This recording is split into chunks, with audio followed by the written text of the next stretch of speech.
So if you're lonely, you know I'm here waiting for you. I'm just a crosshair.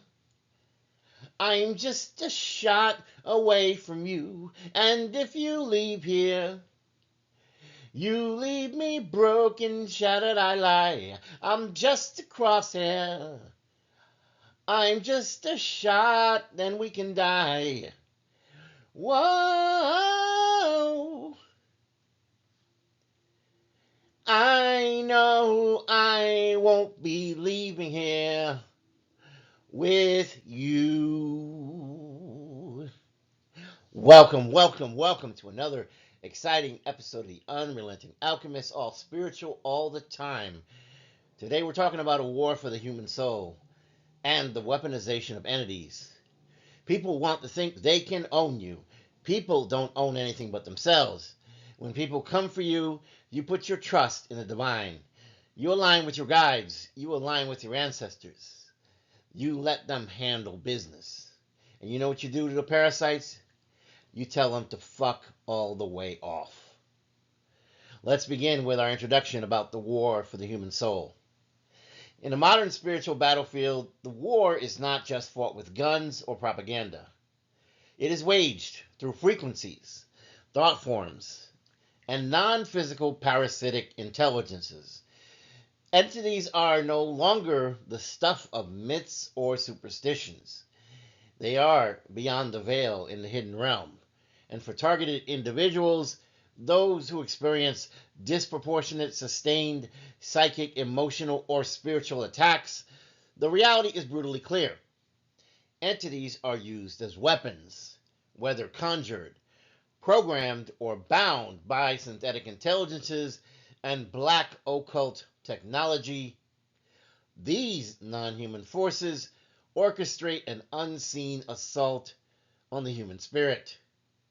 This essay explores the deep mechanics of how entities, egregores, archons, and synthetic interdimensional parasites are weaponized, why they are used, who controls them, and how targeted individuals can ultimately break free.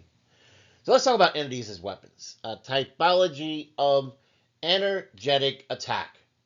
Entities are non-physical beings that exist across dimensions. While some are neutral or benevolent, many others have been engineered or co-opted to become the tools of domination and control. So let's talk about those thought forms. Let's talk about those egregores. Thought forms are mental projections crystallized through emotion and repetition. When given enough energy, they become self-sustaining and gain a life of their own. Egregores are collective thought entities used by organizations, corporations, organized religions, and governments even to influence behavior.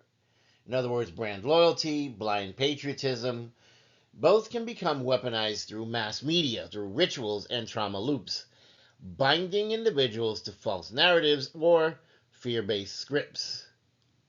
If you've ever understood how discrimination and racism and ethnocentrism occurs, this is the start of it.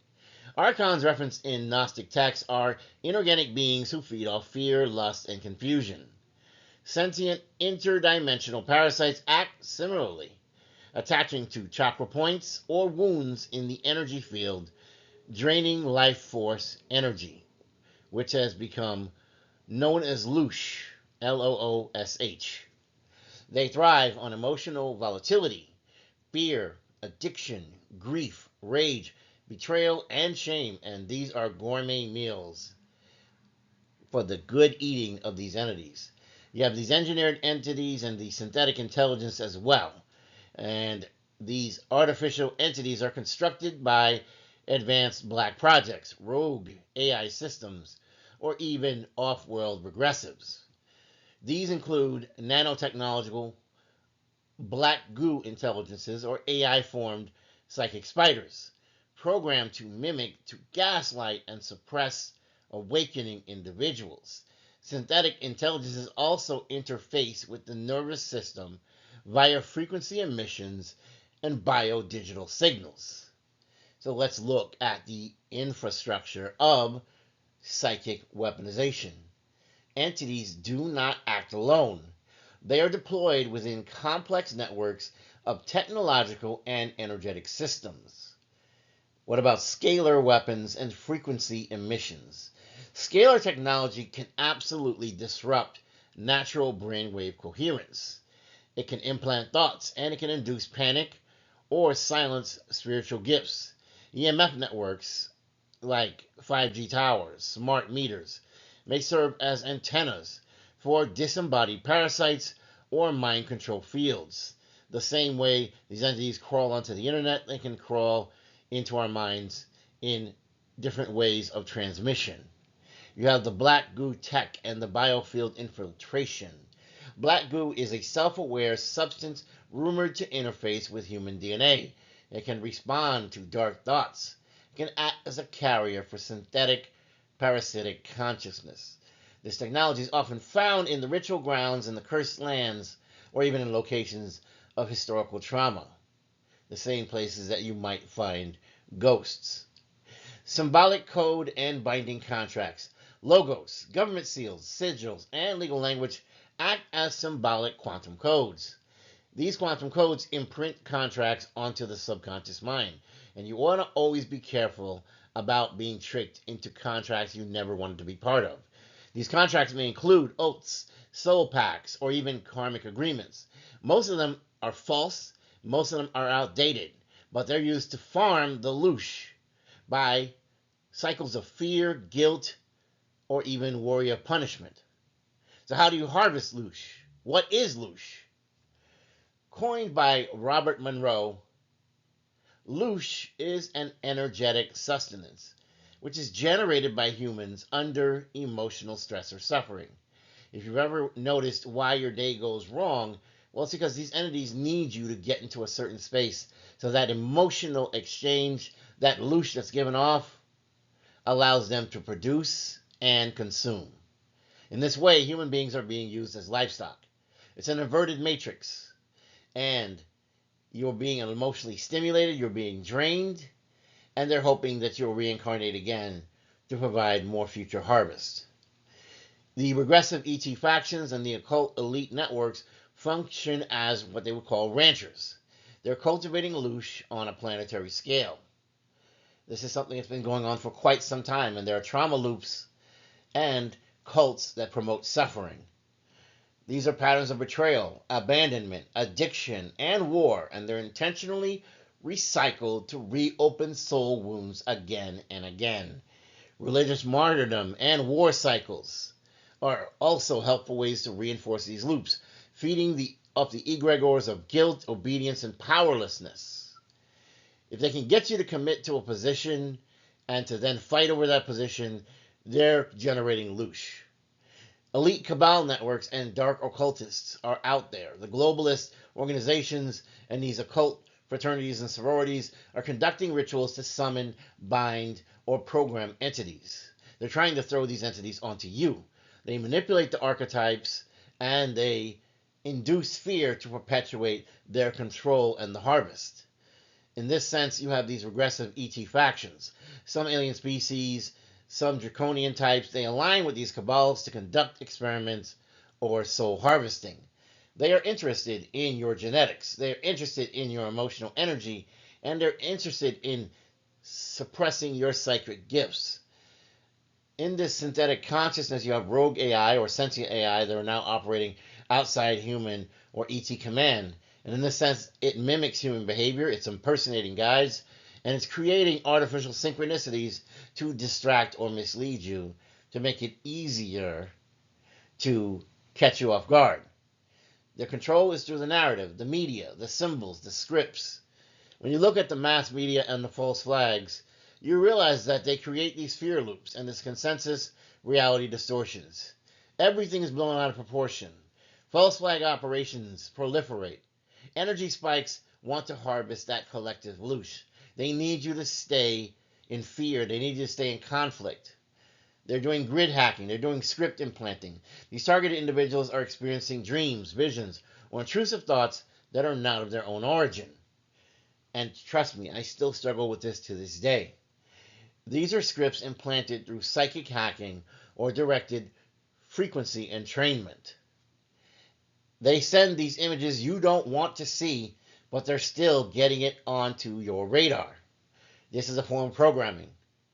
Some religious dogmas are reinforced with entities masquerading as angels or guides.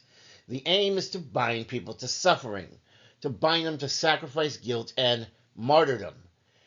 In this sense, you have to do the healing and you have to be a force of resistance.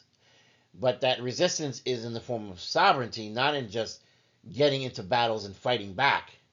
You want to remove these entities and you want to detach. You want to have clearing techniques like intuitive healing, command-based revocation, shamanic extractions, as well as prayer. Detachment from the drama and the emotional hooks weakens the entity assets. They need you to be fighting back. They need you on the front lines, taking hits. You don't need to be doing that. You need to detach. You need to work on your breath work. Breath work also helps purge trauma.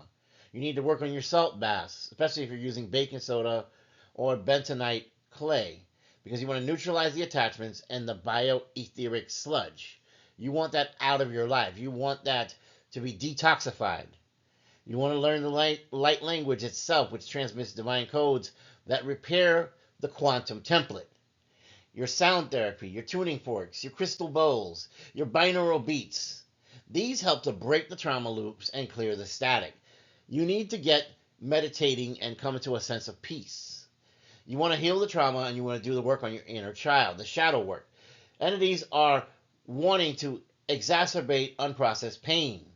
They want to do EMDR, but you must do a release of that. You must be focused on the unity consciousness, which is the ultimate shield. We are all one. We came from the same divine essence that we now are splintered off into our own sparks and pieces. But by keeping you separated, by making you believe you are not what your fellow person is, that separation, that fighting, that tribalism keeps you in the fight or flight mode, and thus the battle you face is more than psychic or political, it's spiritual and metaphysical.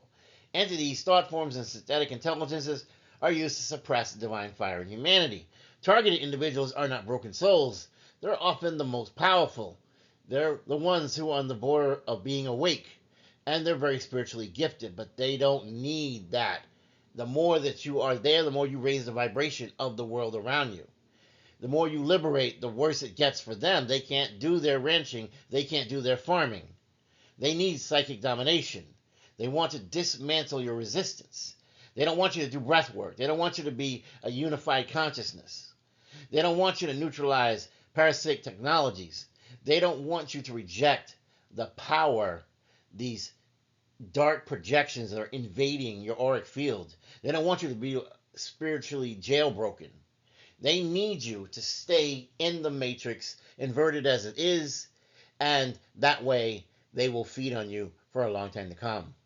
So, this brings an end to our episode of the Unrelenting Alchemist. Remember, walk wisely, walk bravely, and when the dark calls, answer not with fear, but with fire and light.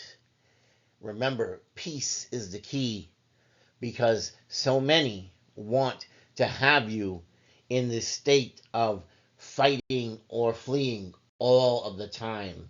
And that's how they're going to try to get you. And if I don't see you, good morning, good afternoon, good evening, and good night. Please don't forget to like, share, and subscribe. I love you.